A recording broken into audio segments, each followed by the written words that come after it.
The Clemson Tiger Football Network welcomes you to the Gator Bowl, where Clemson holds a 10-9 lead midway through the third quarter. The Tigers are driving. It's third down 4 at the Ohio State 19. Fuller takes, pitches to Ratchford, swinging right. He's got running room out there. Ratchford picks up the first down at the 15-yard line. This drive began 11 plays ago, back on the Tigers 16. Fuller brings them up. Surveys the Buckeye defense. And gives to Sims up the middle. The big junior bowls his way to the 11.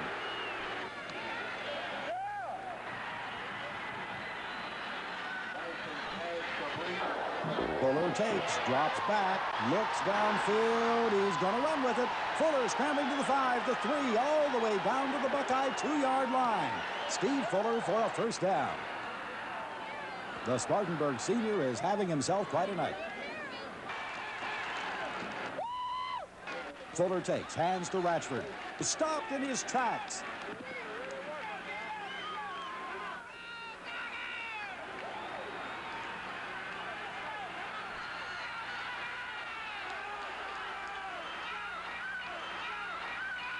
Second down. Tigers at the 2. The give again to Ratchford. He didn't make it. And the Tigers are going to take a timeout to talk things over on third down. Fuller and Danny Ford are conferring on the sidelines, and we'll see what they come up with. Danny, in his first game as head coach, he's done a masterful job here tonight. Action resumes now. The Tigers come up. Here's the snap. The give to Austin. Cliff Austin, airborne. Austin diving for the score. And Obed Ariri on for the extra point. Here's Obed's kick. It's up. The kick is good. Tigers up the lead to 17-9. Now, if we can hold them, a great, great victory is ours.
In the long and storied history of Clemson football, the year 1978 ranks as one of the most memorable. Led by senior All-American Steve Fuller and Jerry Butler, the Tigers compiled an 11-1 record, whipped Maryland for the ACC title, defeated Ohio State in the Gator Bowl, and earned a number 5 national ranking. The Tigers were blessed with an abundance of talented individuals. 10 of their number were voted all-conference, and 7 are now starters in professional football. They had all the ingredients necessary for greatness. A multi-talented leader in quarterback Fuller, a gifted wide receiver in Jerry Butler, a fearsome offensive front line and skilled backs, and a hard-hitting band of defenders. All that might have been enough, but the Tigers had one more thing going for them: the rich Clemson tradition and the inspiring loyalty of Clemson's many fans. These were the elements that gave the Tigers the winning edge and made 1978 a season to remember as long as Clemson football is played. In the annals of Clemson football, no name shines brighter than that of Steve Ray Fuller, who had no peers at his position in the college game. Chosen Atlantic Coast Conference Player of the Year in consecutive seasons, Fuller amassed over 6,000 yards of total offense in his career. He was a consummate passer who could find his target with unerring accuracy, as shown by his career totals of 22 touchdowns and nearly 4,400 yards through the air. In his career, he completed over 52% of his throws, and his interception ratio ranked second all time in the NCAA.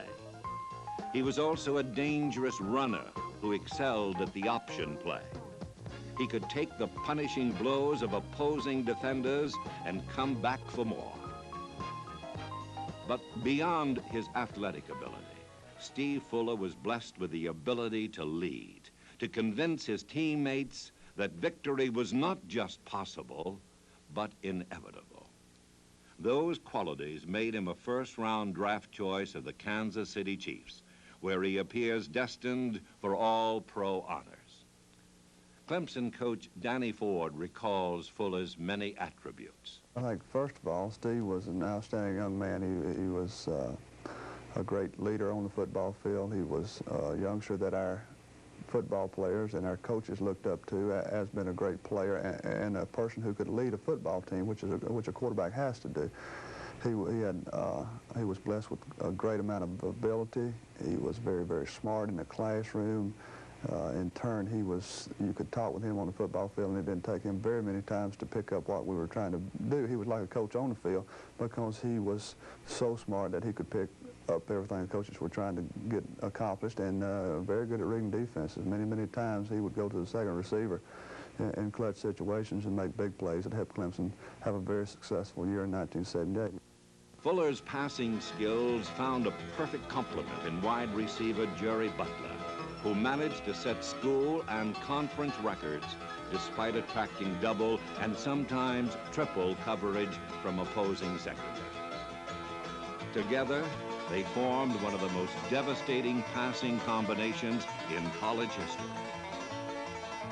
Butler had all the tools: great hands, sprinter's speed, and awesome timing.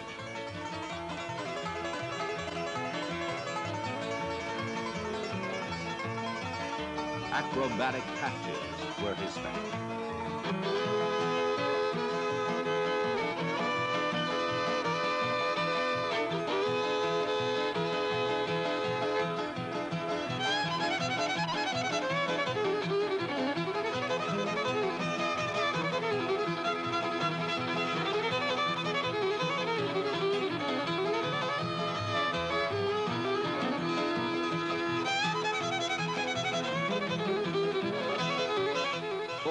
Butler enjoyed many great afternoons together, but perhaps their finest hour came in 1977 against arch-rival South Carolina, when Butler's leaping catch gave Clemson a come-from-behind victory.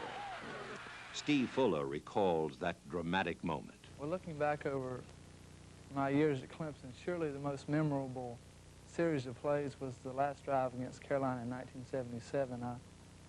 I can remember it almost as it was yesterday. I came to the huddle after losing a big lead and realized when we had just over a minute to go the length of the field and score a touchdown to win. I looked in the same guy's eyes that I worked and toiled with for about 4 years, and I just asked him, I said, this was it. We had to give it all we had, and I don't think that there's any question in anybody's minds, 11 people in that huddle, that we weren't going to go all the way. I felt like I saw Joe Bostic and I saw Dwight and Jerry and Rick Weddington in that crowd, and I think that everybody realized that we were going to go down there and get 7 points. The series started with there was a short pass to Warren Rhapsody for not much of a gain. Then Rick Weddington caught a ball over the middle, took it to about the 50, and then the following play was a pass to Dwight Clark, and that took us to the 20. Instead of wasting a timeout, I called the players to the line, and what amounted to an audible on the line. We made a call that sent Jerry to the left, and it was supposedly a quick out to stop the clock or maybe pick up a few yards and let him get out of bounds, but the important thing was to stop the clock. I noticed that Carolina, their defense was not quite set, and I looked to Jerry, and I think he saw it in my eyes, and I saw it in his.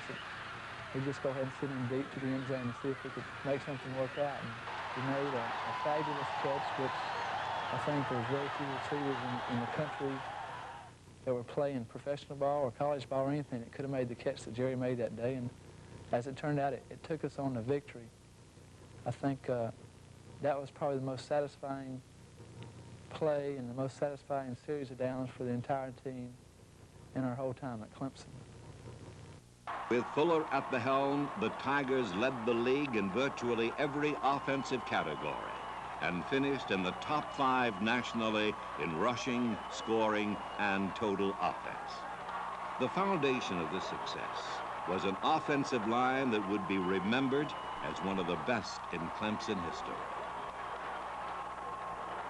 Known as the firm of Hudson, Dulce, Bostic, and Kenny, they were equally adept at protecting Fuller or providing openings for a host of talented backs. The leader of the backfield was junior tailback Lester Brown, a flamboyant runner who gained over 1,000 yards and scored a school record 17 touchdowns.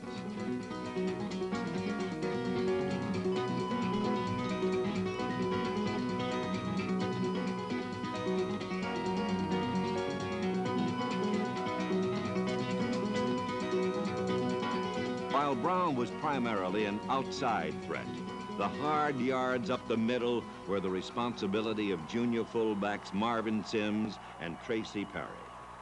2 bullish runners capable of making their own way by raw power. Equally impressive was a defense that delighted in punishing opposing runners and intimidating rival quarterbacks.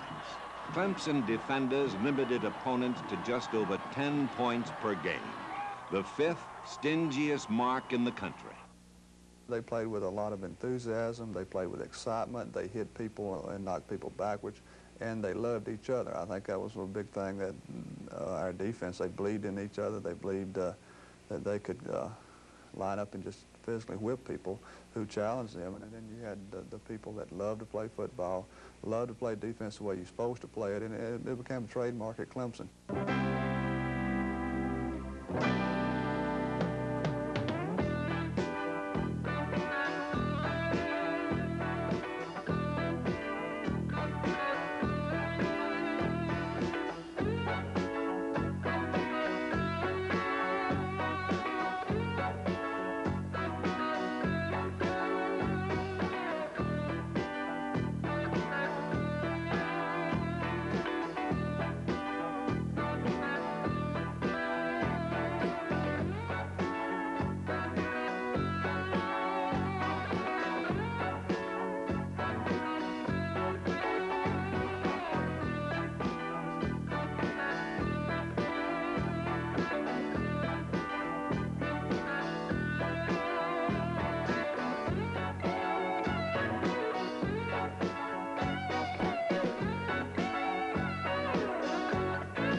Just as important was the support of Clemson's many fans who gave the Tigers the equivalent of a 12th man on the field. At home in Death Valley, Clemson fans packed Memorial Stadium in record numbers and helped make the Tigers invincible in 6 home games in 1978. It's called Tiger Spirit, and the man who helped build it is legendary Clemson coach Frank J. Howard. The big ingredients for a football team is good players, number 1, good coaches, number 2, good alumni support, and if you didn't have that good alumni support, you wouldn't have a football team. Any Clemson fan is a good fan, he's a loyal fan, he'll do anything for you, he'll try to inspire your boys for you, I even had some Clemson people that tried to inspire me. I say probably the best fans in the world because they get you excited, they get you ready to play. You should be ready before you get on the field, but when you're running that hill and that's probably the most exciting feeling you ever have. You stand up to on the hill and you see just a sea of orange people down there, and it's quite a great experience for our young people, and I would imagine our opponents will have a pretty good look at all that too, and it bothers them too when they come in. But our guys, I've heard many of them that have played at Clemson say that was the greatest thrill of ever been at Clemson, was being able to run down the hill and have the fan support that they have, and have the people behind them, and knowing that they were 100% Clemson people. One of those North Carolina players said one time, when those boys come running down that hill, said they're up on top of the hill and the opponents down low, said they look like giants coming down that hill. I think the name Death Valley helps a lot. Boys thinking about playing in Death Valley, they don't know whether they're going to live or die.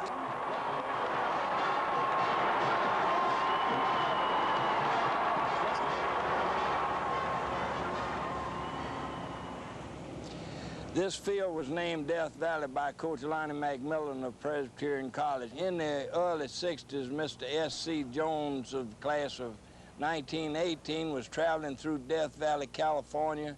He picked up this rock and brought it to me. And I used to tell all of my boys, I said, now if you're going to give me 110%, when you go down to the valley, you can rub my rock. I said, if you're not going to rub my rock, don't you touch it, if you're not going to give me that 110%. And it was something in the paper about it. I had a letter from a lady over in Travelers Rest, said, dear Coach, if you believe more in God and less in rocks, you'd win more.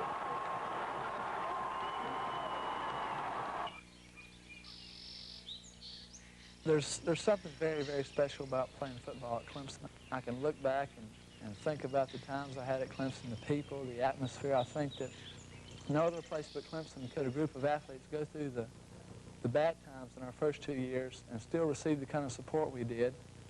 And it was that support more than anything else that kept us going, kept us working, and gave us a chance to turn it around. And when we did make that turnaround, I think that the victories and the attention was everybody's. It was the fans, the coaches, the schools. Everybody caught up in the Clemson spirit was a part of it, and everybody deserved the good things that were happening. As much as anything else, it was Tiger spirit that led Clemson down the road to the Gator Bowl. After splitting their first 2 games, the Tigers began building what was to become the nation's longest winning streak. During this streak, the Tigers outscored their opponents by more than 200 points, an average of 20 points per game. Against most of their ACC competition, the Tigers were clearly in a class by themselves. After holding off North Carolina, the Tigers journeyed to College Park to take on Maryland. The conference championship and a bid to the Gator Bowl hung in the balance. It was billed as a defensive struggle, and for most of the first quarter, it was exactly that, as both offensive units found forward progress difficult. The Tigers suffered from early misfortune. Capricious bounces and untimely misplays kept them bottled up deep in their own territory. Only the punting of David Sims and superb coverage by the special teams saved Clemson from early catastrophe. The Terrapins drew first blood as the opening period wound down. Riding the arm of quarterback Tim O'Hare and the running of reserve Preacher Maddox, the Terps marched 74 yards in 12 plays for a 7-0 lead. Early in the second period, the Tigers mounted a drive of their own. Starting at their own 20, they needed just 10 plays to tie the score. Following a 25-yard completion to Butler, 2 carries by Sims took the Tigers to the Maryland 21. There, Brown took over, and by refusing to go down, fought his way to the 2. From there, he twice tried the middle of the Terp defense, and twice he was denied. On third down, he circled right for an apparent TD, but the officials ruled he was 6 inches shy. Refusing the field goal, the Tigers gambled and won when Fuller sneaked in over the top. Obed Arir kicked the point after, and the game was tied. Once more, the defense assumed control, and a 7-7 deadlock appeared likely at the half. Then, with 30 seconds left, disaster struck. The Terps blocked a Sims punt and recovered in the end zone, and the stunned Tigers filed out of the stadium down 14-7. The run of bad luck continued for the Tigers as the third quarter began. Twice Fuller and Butler just missed connecting on long gains. Once when J.B. failed to hang on, and again when Fuller misfired. It looked bleak for the Tigers when a Maryland punt was down on the Clemson 3 midway through the period. But Fuller led his team out of the goalpost shadows, first rolling to the 10, then lunging forward for a crucial first down. 2 plays later, Fuller and Butler finally connected, and the result was an electrifying reception that tied the score. Later in the period, Fuller found Dwight Clark over the middle, and the Charlotte senior turned it into a 62-yard touchdown. In the final quarter, the Tigers put together a game-winning drive. Sims fought his way to the 5, and Brown swept right end for the touchdown. After stopping a last-ditch Maryland drive, the Tigers ran out the clock. With the Gator Bowl bid and the conference championship in hand, the Tigers returned home the following week for their annual grudge match with arch-rival South Carolina. A record crowd of over 63,000 turned out at Death Valley to watch the Tigers take apart the Gamecocks for the 3rd year in a row. Unlike the previous week, the Tigers took control of the game from the opening kickoff, which Warren Ratchford returned to the Tiger 45. From there, the offensive line established the pattern of the game, blasting cavernous openings for Sims, Brown, and Fuller, and the Tigers marched steadily downfield. On 4th down at the 9, Brown broke off left tackle and bulled his way to the 1. There, Fuller dove over the top for the score.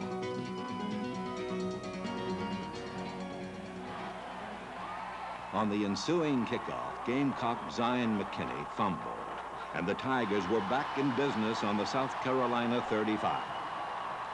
The running game once more asserted itself. Fuller went left for 9 yards, and Brown tried the opposite side for 17 more. Behind the Bostic brothers, Tracy Perry powered to the 2, and Brown took it in from there. Frustration continued to plague the Gamecocks, and Carolina coach Carlin could only watch in helpless dejection as a second misplayed kick gave the Tigers possession on the Gamecock 26.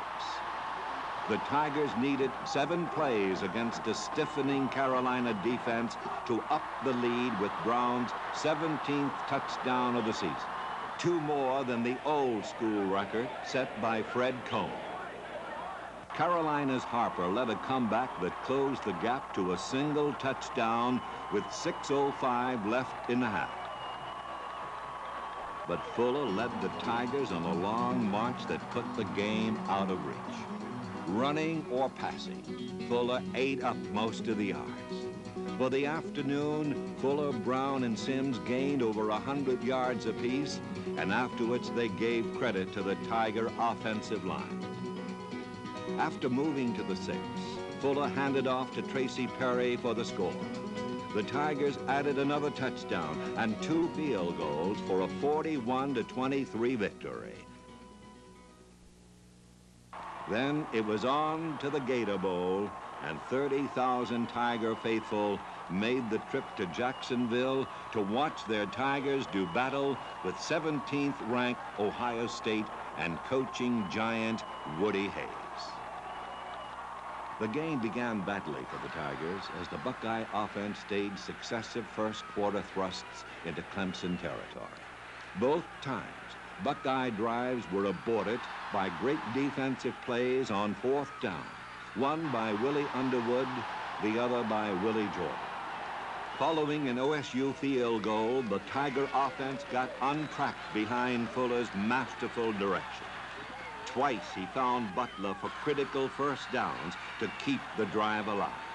Then he carried the rest of the way by himself, rolling left for the final 5 yards. It was this kind of play that earned him Player of the Game honors and helped give Coach Danny Ford an exhilarating win in his first game as head coach. Ohio State regained the lead behind quarterback Sleester, but Clemson's Jonathan Brooks broke through and blocked the extra point.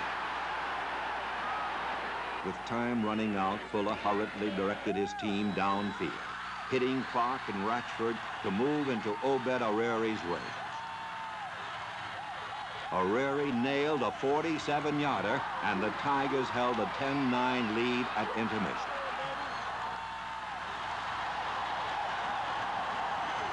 The Buckeyes closed to within 2 points on Sleester's plunge.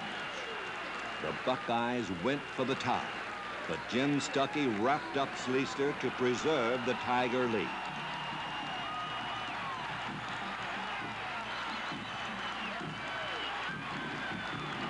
It was another great defensive play for the fired-up Clemson defense, which was led all night by linebackers Bubba Brown and Randy Scott, who combined for 38 solo hits.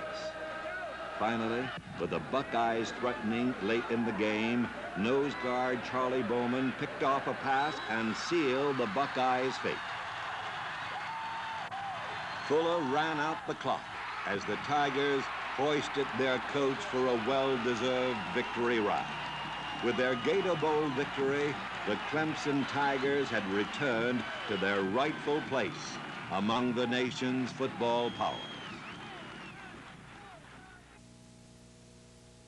1978 was a great year for Clemson football, and this season promises to be every bit as exciting. Get your season tickets now. Join IPTAY,